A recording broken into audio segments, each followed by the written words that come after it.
Hello friends. आज जो हम चैप्टर करने जा रहे हैं वो national institute of open schooling की 10th क्लास का चैप्टर नंबर 16 है। चैप्टर का नाम है angles in a circle and cyclic quadrilateral.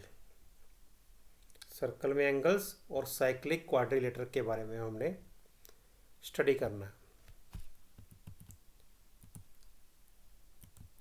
Chapter को शुरू करने से पहले हमें कुछ टर्म्स के बारे में बताना चाहिए। जैसे ये सर्कल है, इस सर्कल में अब ध्यान से देखो, एक ये बीच में सेंटर पॉइंट है, इसे बोलते हैं सेंटर, या मेंशन करा हुआ सेंटर। दूसरा, इस सेंटर पॉइंट से जैसे ब्लू कलर की लाइन जा रही है ना, जहाँ पर ये मेरा कर्सर चल रहा है साथ में, इस सेंटर पॉइंट से सर्कल के साथ जो भी लाइन अटैच करेगी, ये उस लाइन को रेडियस बोलते हैं। जैसे ये लाइन सेंटर से यहाँ जा रही है, इसको रेडियस बोला। ये सेंटर से ये रेड लाइन इधर को जा रही है, इसको रेडियस बोला। जब ये लाइन रेडियस, ये आधी गई ना, ये आधी रेडियस है। अगर ये पूरी लाइन सेंटर से जा रही है और दूसरी साइड से भी मिल रही है तो उस पूरे को डायमीटर बोलते हैं। यानी डायमीटर जो सा है वो 2 इंटू रेडियस, यानी 2 रेडियस के बराबर होता है। एक बात तो ये होगी। दूसरी बात, जैसे ये कोड लिखा हुआ है CHORD कोड, जो कोई लाइन सेंटर को छोड़ के 2 पॉइंट्स को मिला रही है, सर्कल के अंदर ये लाइन जा रही है पूरी, इसको कोड बोलते हैं। CHORD कोड बोलते हैं। अब इस लाइन ने, ये जो पिंक सी लाइन बनी हुई है, यहाँ कर्सर चल रहा है, कोड वाली लाइन, इस कोड ने सर्कल को 2 पार्ट में डिवाइड कर दिया। एक पार्ट बना दिया छोटा, यानी छोटा ये ब्लू कलर का सर्कल का पार्ट, और एक ये पूरा ग्रीन कलर का सर्कल का पार्ट। जो ये छोटा ब्लू कलर का पार्ट है, इसको हम बोलेंगे माइनर सेगमेंट, ये जो बीच में पिंक पिंक से भरा हुआ है। और ये जो पूरा ग्रीन वाला पार्ट है, जिसके अंदर ये लिखे हुए हैं word, centre, sector, major segment, ये सारा मेजर सेगमेंट है। यानी सर्कल को डिवाइड कर दिया 2 पार्ट्स में, एक छोटा पार्ट माइनर सेगमेंट, एक बड़ा पार्ट मेजर सेगमेंट। इसी तरह ये जो अंदर का है ये सेगमेंट का है, लेकिन जो ये बाहर की लाइन है इसको हम सेगमेंट नहीं, इसको बोलेंगे माइनर आर्क। यानी कि सर्कल जो छोटे वाला है उसका जो बाहर की लाइनिंग है उसको बोलेंगे माइनर आर्क, और जो बड़े वाले सर्कल का जो डिवाइड पार्ट है उसकी लाइन को बोलेंगे मेजर आर्क। इसी को हम प्रॉपर्टीज को डिस्कस करते हैं। देखो, इसमें लिखा हुआ है रेडियस क्या होता है, ये मैंने बता दिया कि सेंटर से जो भी पॉइंट आउटर एज के साथ टच करेगा सर्कल के, उसको हम रेडियस बोलते हैं। ये अभी आपको बताया ही है मैंने। ये सेंटर था ब्लैक पॉइंट, ये टच करा ये भी रेडियस है, और ये टच करा ये भी रेडियस है। लेकिन ये रेडियस अगर दोनों तरफ टच कर रहा है सेम लाइन में तो उसको डायमीटर बोलते हैं। तो ये रेडियस की बात होगी हमारे पास, ठीक है। अब अगला है डायमीटर। डायमीटर भी मैंने बता दिया आपको, रेडियस का डबल होता है, उसको डायमीटर बोलते हैं।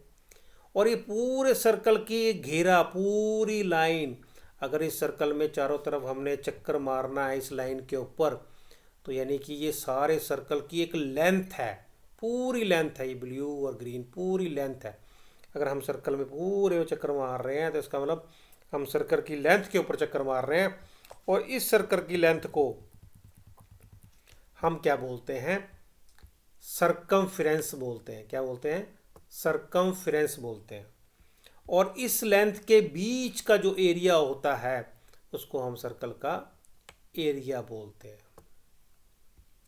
आर्क के बारे में मैंने आपको बता दिया। आर्क क्या चीज़ होती है, जो हमने सर्कल को 2 पार्ट्स में डिवाइड किया था, एक पार्ट तो बड़ा था, एक पार्ट छोटा था। तो जो छोटा पार्ट था उसको हमने जैसे ब्लू कलर से बाहर की लाइनिंग को, बाहर की ये सर्कल की लेंथ को बाहर के सर्कल के छोटे पार्ट की लेंथ को हमने माइनर आर्क कहा और बड़े आर्क लेंथ की जो पार्ट था उसको हमने मेजर आर्क कहा। उसके बाद हमने डिस्कस कर लिया कोड क्या होती है। जो लाइन सर्कल को दो पार्ट्स में टच कर रही है लेकिन वो सेंटर से नहीं जा रही, वो जो सी है उसको कोड बोलते हैं। जो सेंटर से जाएगी उसको तो डायमीटर बोल देंगे, लेकिन जो सेंटर से नहीं जा रही उसको कोड बोलते हैं।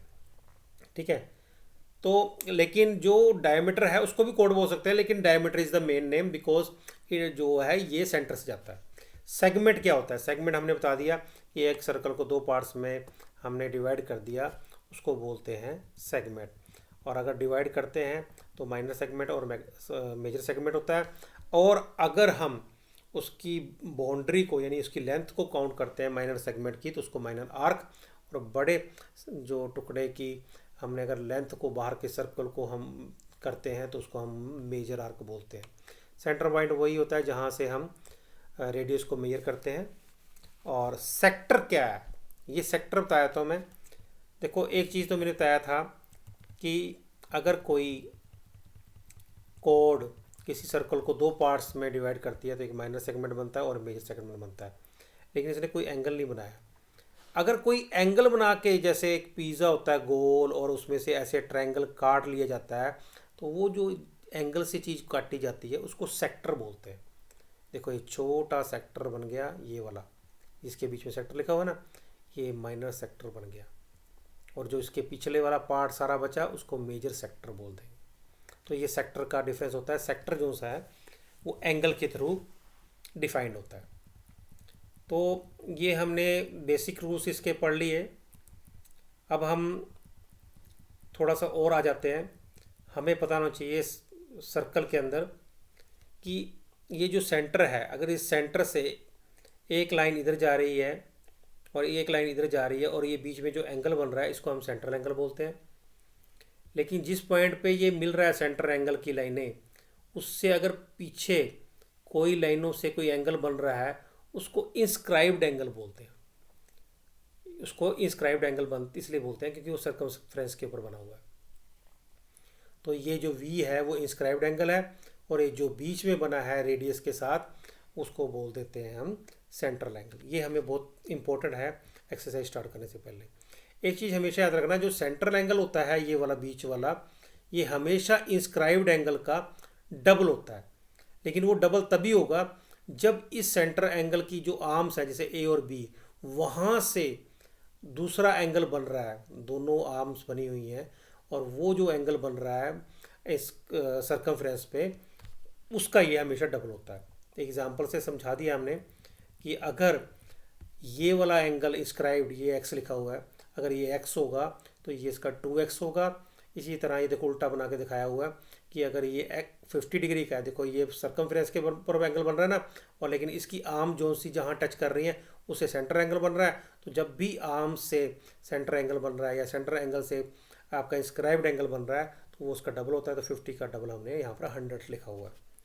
तो एक तो रूल ये याद रखना है आपने। नेक्स्ट है हमारे पास सेमी सर्कल में जो आधा सर्कल होता है उसमें एंगल हमेशा 90 डिग्री का होता है। देखो ये लाइन मार दी मैंने, एक सर्कल को दो पार्ट में कर दिया। सेमी सर्कल का मतलब है आधा सर्कल। इस सर्कल में अगर बीच में लाइन मारता हूँ और इस लाइन से अगर कोई एंगल यहाँ बनाते हैं तो हमेशा वो जो सा है 90 डिग्री का होता है। ये दूसरा रूल आपने एक्सरसाइज के लिए लर्न करना है। तीसरा रूल ये है कि अगर कोई सेगमेंट एक ही है, सेम ही सेगमेंट है, देखो यहाँ पर ना एक डीबी एक लाइन काटी और डीबी से नीचे वाला जो सेगमेंट एक बन गया माइनर सेगमेंट, और डीबी से ऊपर वाला एक सेगमेंट बन गया। अगर मैं डीबी से ऊपर दो एंगल ड्रा करता हूँ या तीन एंगल ड्रा करता हूँ तो हमेशा याद रखना कि एक ही सेगमेंट है ये जो सा ये सेगमेंट है ना, बड़े वाला सेगमेंट है, ये एक ही सेगमेंट है और इस सेगमेंट में जितने भी एंगल बनेंगे वो इक्वल होंगे। ये रूल है। जैसे एग्जांपल के तौर पे दे रखा है, ये देखो यहाँ पे कि ये एक लाइन लगी हुई है कोड की, और जैसे ही इस लाइन से हमने सर्कल को काटा तो ये नीचे वाला पार्ट जो सा है हमारे पास, ये वाला, ये देखो ये वाला पार्ट, ये जो सा पार्ट है ये हमारे पास माइनर सेगमेंट बन गया और ये बाकी जो बचा हुआ मेजर सेगमेंट बन गया। इस लाइन से दो एंगल ड्रा करें और वो एक ही सेगमेंट में है, इसलिए ये दोनों की वैल्यू सेम लिख दी। ये रूल है। अब एग्जाम्पल कर लेते हैं, एग्जाम्पल एक्सरसाइज किया है कि फिगर के अंदर क्या दे रखा है, ओ सेंटर है, चलो होगी बात, ओ सेंटर हो गया। ओ सेंटर में ए ओ सी, जब ए ओ सी की बात की जाए ना, एंगल का साइन दे रखा है स्टार्टिंग में, angle A O C 120 degree है। एंगल ए ओ सी का मतलब ओ एंगल 120 है, ये देखो 120 लिखा हुआ है, यानी सेंटर एंगल जो सा है वो 120 है। हमें ए बी सी निकालना है, ए बी सी निकालना है, हमें कौन सा एंगल निकालना है, ए बी सी निकालना है। तो एक चीज़ हमेशा याद रखनी है आपने कि एक्स, अभी इसमें सेंटर एंगल नहीं है, सेंटर एंगल तो ये बन रहा है, ये देखो एक्स मान लिया हमने, एक्स जो सा है वो एंगल बी का डबल है, ये तो साफ साफ दिख रहा है ना।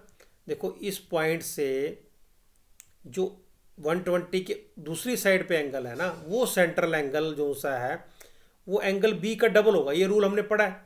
तो इसका मतलब ये हो गया एक्स की वैल्यू जो सी हमारे पास क्या आ जाएगी, क्या हो सकता है एक्स की वैल्यू, इस तरह लिख रखा है 360 माइनस 120, 360, क्योंकि ये 360 माइनस 120 क्यों लिखा है उसने, क्योंकि टोटल जो पूरा एंगल होता है सर्कल के बीच में वो 360 का होता है, और 360 में से अगर 120 माइनस करेंगे तो ये एक्स एंगल आ जाएगा, और एक्स एंगल जो हमारे पास आ गया 240 डिग्री।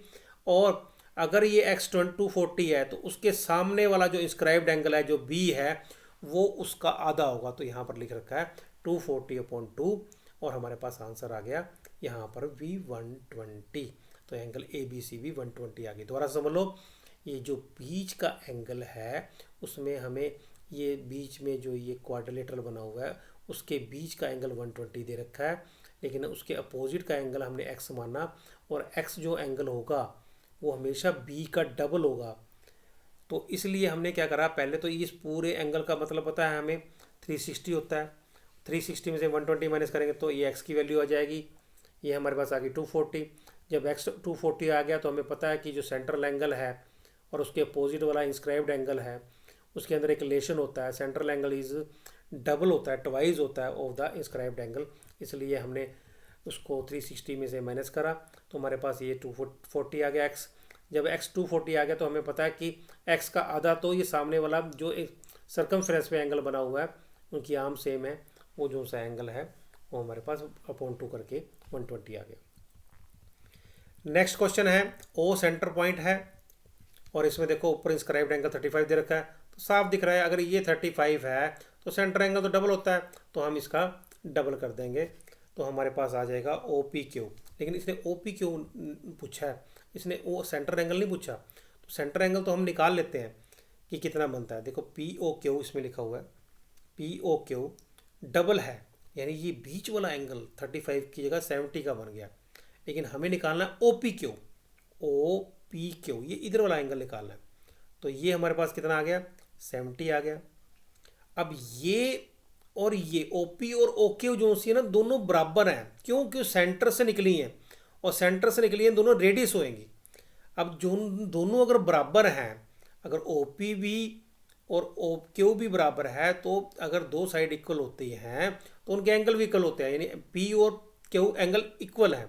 अगर मैं पी को भी एक्स मान लेता हूँ, इसको भी एक्स मान लेता हूँ, तो ये बन जाएगा एक्स प्लस यहाँ पर जो है 70, यानी 2x plus 70 is equal to, एक ट्रायंगल के एंगल का सम होता है 180 डिग्री। देखो यहाँ पर ये लिखा हुआ है, देखो ओ पी और ये सारे तीनों एंगल का लिखा है, ओ पी और क्यू का एंगल 120 है।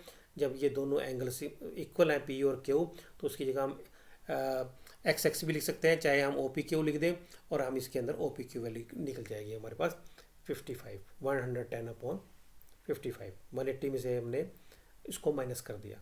इसको ऐसे भी लिख सकते हो 70 plus x is equal to 180, तो 2x plus 70 is equal to 180, और x की वैल्यू निकालेंगे, और x के एज में ओ पी क्यू माना हुआ है हमने या ओ क्यू पी, दोनों की वैल्यू हमारे पास 110/2 आ जाएगी 55 डिग्री। नेक्स्ट वो है इसमें एग्जांपल, एक फिगर है जिसमें centre O is the centre of the circle, A D जो सी है उसको बाइसेक्ट कर रही है, ओ सेंटर है, ए डी बीच में से निकल रही है, बाइसेक्ट बी ए सी को वो बाइसेक्ट करती है। ए डी जो सी है, एक एंगल बना हुआ है ना, देखो ये बी ए सी, और बी ए सी को बीच में से बाइसेक्ट करती है, यानी दो पार्ट्स में डिवाइड करती है। हमें बी सी डी निकालनी है, बी सी और डी निकालनी है। ये बी सी डी ये बना हुआ ना, ये चीज़ बनी हुई है, ये निकालना है। अब हमने क्या लिखा कि angle in semi circle right angle होता है। ये बताने की कोशिश कर रहे हैं कि एंगल जो सा ना सेमी सर्कल में 90 डिग्री का होता है। अगर मैं इस बी सी को डायमीटर मानूँ, क्यों मान रहा हूँ क्योंकि सेंटर ये है ओ, बी सी डायमीटर है, तो इसका मतलब ये जो पूरा एंगल था ये 90 डिग्री का हो गया। लेकिन इसको बाइसेक्ट कर रहे हैं तो 90 का आधा कितना हो गया, 45 हो गया, ये 45 हो गया, ये 45 एंगल हो गया, ये वाला ए। अगर ये 45 हुआ तो ये भी 45 होगा, क्योंकि दोनों एंगल एक ही सेगमेंट में है। देखो ए सी से नीचे वाला एक सेगमेंट है, ए सी से ऊपर वाला दूसरा सेगमेंट है, ये दोनों सेगमेंट एक ही सेगमेंट में एंगल हैं, इसलिए ये जो सा है 45 डिग्री आंसर आ जाएगा। 16.4 एग्जाम्पल है, ये भी सिंपल है। देखो इसमें लिखा हुआ है पी ओ क्यू 70 डिग्री का, देखो ये ओ दे रखा 70 डिग्री का, और P S perpendicular O Q, जो पी एस है ना, ये पी एस ये ओ क्यू के ऊपर 90 डिग्री का है, ये एम जो है 90 डिग्री का है। क्लियर हो गया? ठीक है, अब ये 90 डिग्री का हो गया। हमें क्या निकालना है, एम क्यू एस निकालना है, M Q S. M Q S तभी हम निकाल सकते हैं, देखो ये 90 हमें पता चल गया। अगर हमें ये पता चल जाए, अब ये तो हमारे पास 70 डिग्री है, ये हमारे पास 70 डिग्री है, P S Q, P S Q, और हमारे पास दे रखा है P O Q, P O Q, P O Q हमारे पास दे रखा है 70 डिग्री। ये सेंटर से एंगल बन रहा है, ध्यान से देखो, ये सेंटर से एंगल, सेंटर में एंगल बन रहा है पी ओ क्यू। अब इस सेंटर की लाइनों से, जैसे देखो इस ओ की लाइन क्यू पे मिली, ओ की लाइन पी पे मिली, इससे एक और एंगल बन गया एस। अब जब सेंटर की लाइनें जहाँ ख़त्म हो रही हैं वहाँ से कोई और एंगल बन रहा होता है, वो हमेशा सेंटर एंगल से आधा होता है, तो 70 का आधा कितना बन जाएगा, 35 डिग्री। तो अब ये अगर एस 35 आ गया और ये हमें गिवन दे रखा है एम 90 डिग्री, तो टोटल 180 होता है एक उसका सम। तो हम 70 प्लस हमारे पास 90 प्लस 35 प्लस ये क्यू की वैल्यू हम निकाल लेंगे, तो हमारे 180 माइनस 125 55 डिग्री आ जाएगा। 16.1 एक्सरसाइज,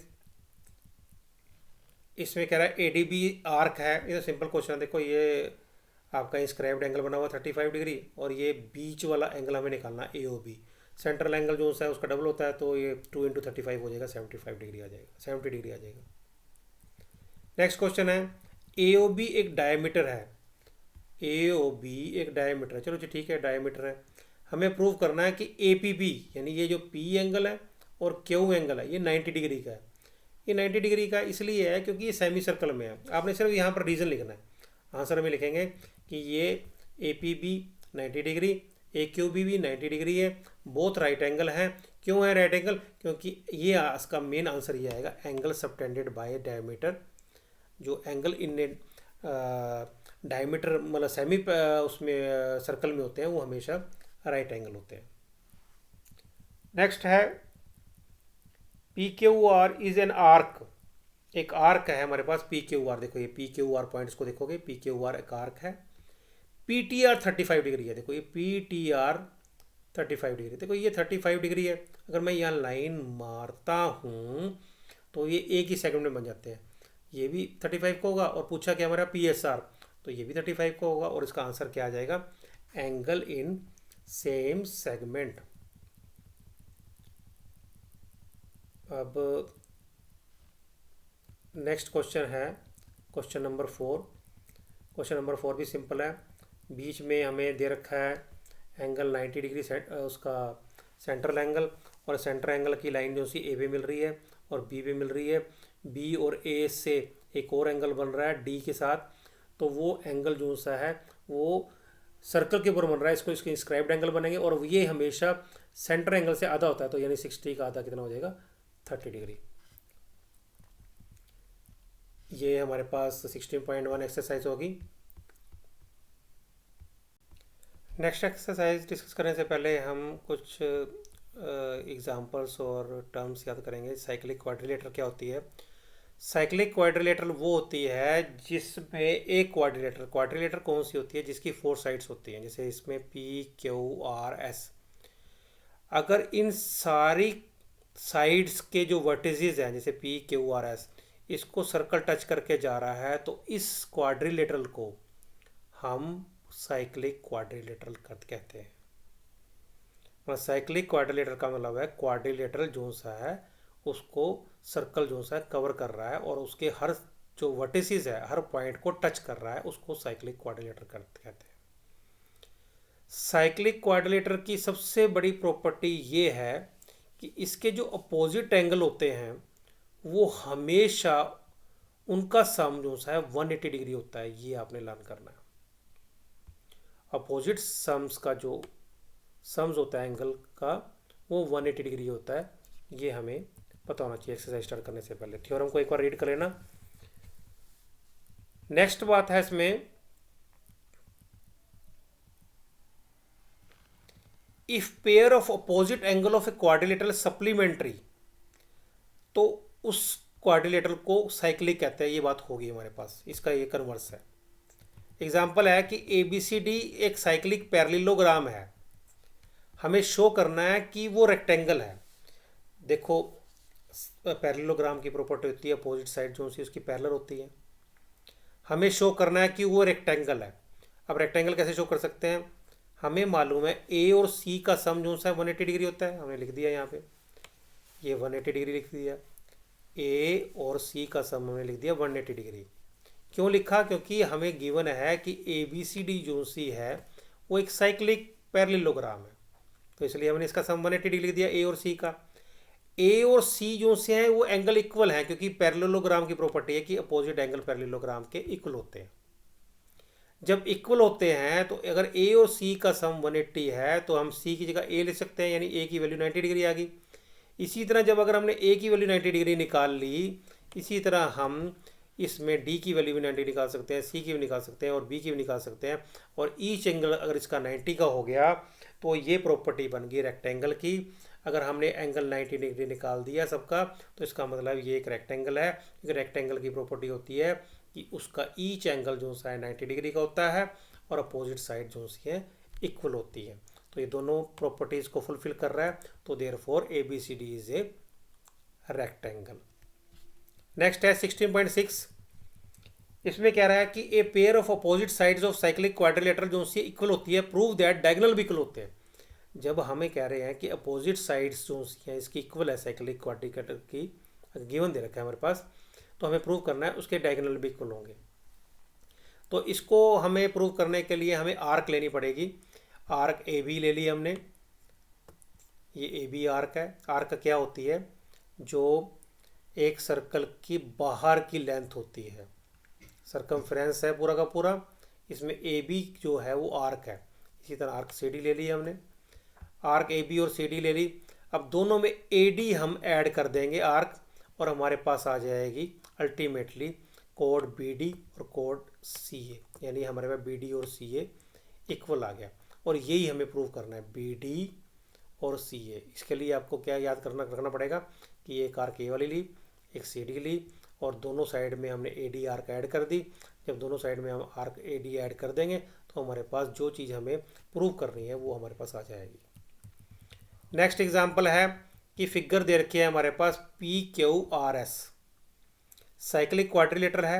ये दे रखा है देखो PQRS, जिसमें हमारे पास SQR की वैल्यू दे रखी है 80 डिग्री, QPR की वैल्यू दे रखी है हमारे पास 30 डिग्री, और SRQ निकालना है। SRQ यानी पूरा ये R एंगल निकालना है। पूरा R एंगल निकालने के लिए हमने पहले लिखा SQR, हमारे पास जो गिवन है 80 डिग्री लिखा। जब ये एस क्यू आर जो 80 डिग्री का है तो एस पी आर भी 80 डिग्री का होगा। क्यों? एंगल इनने सेम सेगमेंट, ये इधर वाला 30 के साथ वाला जो एंगल है वो भी 80 डिग्री का होगा। तो ये हमने 80 डिग्री का लिख दिया।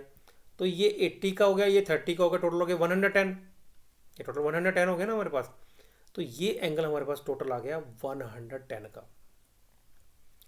अब हमें पता है कि P और R ये अपोजिट एंगल हैं और इनका सम होता है 180। जब ये 110 आ गया 30 और 80 को मिला के, तो R निकालना है। तो R में से 110 माइनस करेंगे, यानी 180 में से 110 माइनस करेंगे, हमारे पास 70 डिग्री का एंगल आ जाएगा। आंसर हमारा आ जाएगा 70 डिग्री। इसलिए हम इस प्रकार से एस आर क्यू की वैल्यू निकाल सकते हैं। अगला एग्जाम्पल है कि पी क्यू आर एस एक साइक्लिक क्वाड्रिलेटर है। साइक्लिक क्वाड्रिलेटर है और साथ में दे रखा है कि क्यू और आर 65 डिग्री है, तो पी और एस निकाल लो। सिंपल क्वेश्चन है। क्यू की वैल्यू दे रखी 65, एस की निकालनी है, तो हम 180 में से माइनस कर देंगे तो हमारे पास एस की वैल्यू निकल जाएगी, क्योंकि अपोजिट एंगल का सम इन ए साइक्लिक क्वाड्रिलेटर 180 होता है। दोनों का सम अपोजिट का 180 होता है। तो अगर हमें एस की वैल्यू निकालनी है और इन दोनों का अगर सम 180 है तो 180 में से 65 माइनस कर देंगे तो एस की वैल्यू निकल जाएगी। इसी तरह आर और पी का सम 180 है, तो अगर हमने पी की वैल्यू निकालनी है तो 180 में से 65 माइनस कर देंगे तो हमारे पास पी की वैल्यू निकल जाएगी। दोनों का आंसर 115 आ गया। एक्सरसाइज 16.2 है। इसमें क्वेश्चन दे रखा है ए बी और सी डी जो से हैं 2 इक्वल कोड हैं और हमें ए ओ बी दे रखा है 55 डिग्री। देखो जब इक्वल कोड होंगे ना, जैसे ए बी और सी डी, कोड क्या बताया था मैंने, जो सेंटर से निकलते और दो सर्कल के पॉइंट्स को आपस में मिलाते हैं उसको कोड बोलते हैं। तो जब दो इक्वल कोड होंगे और वो सेंटर पे एंगल बनाएंगे वो हमेशा इक्वल होंगे। तो अगर ये 55 डिग्री का है और तो दूसरे वाला ये सेंटर वाला एंगल निकालना है तो वो भी 55 डिग्री का है। ये रूल होगा, क्योंकि सेम कोड्स इक्वल एंगल बनाते हैं सेंटर में। ये रूल आपने लिखना है। सेकंड क्वेश्चन है कि पी क्यू आर एस एक साइक्लिक क्वाड्रिलेटरल है और उसमें हमने पी एस को बढ़ा दिया ए तक और हमें निकालना है कि ये जो बाहर एंगल बना पी एस को बढ़ाने से इसकी वैल्यू क्या है। तो हमेशा याद रहना, जो साइक्लिक क्वाड्रिलेटर में बाहर एंगल बनेगा उसकी वैल्यू उसके अपोजिट इंटीरियर एंगल के इक्वल होगी, यानी कि उसकी वैल्यू 80 डिग्री होगी। तो आंसर हमारे पास आ जाएगा 80 डिग्री। और रीज़न जरूर आपने मेंशन करना है, रीज़न जरूर लिखना है कि इसकी वैल्यू 80 डिग्री क्यों लिखी है आपने, क्योंकि exterior angle is equal to interior angle. ये आपने रीज़न लिख देना है। नेक्स्ट क्वेश्चन है थर्ड कि ए बी सी डी एक साइक्लिक क्वाड्रिलेटर है, उसके डायगोनल ओ पे इंटरसेक्ट कर रहे हैं। ए सी बी इसमें 50 डिग्री दे रखा है, ए बी सी 110 डिग्री दे रखा है, तो बी डी सी निकालना है, यानी बी डी सी निकालना है।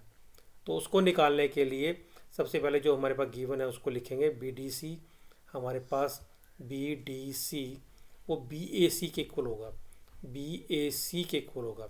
और बी ए सी निकालने के लिए हमें साफ दे रखा है, एंगल 50 भी दे रखा है और 110 भी दे रखा है। इन दोनों को प्लस करो, एक ट्रायंगल के एंगल का सम 180 होता है, तो 180 में से 110 और 50 माइनस कर देंगे, हमारे पास आंसर आ जाएगा 20 डिग्री। सिंपल क्वेश्चन है, आसान है। Next question fourth question same है पीछे जो हमने रिपीट किया कि ए बी सी डी एक क्वाड्रिलेटर है।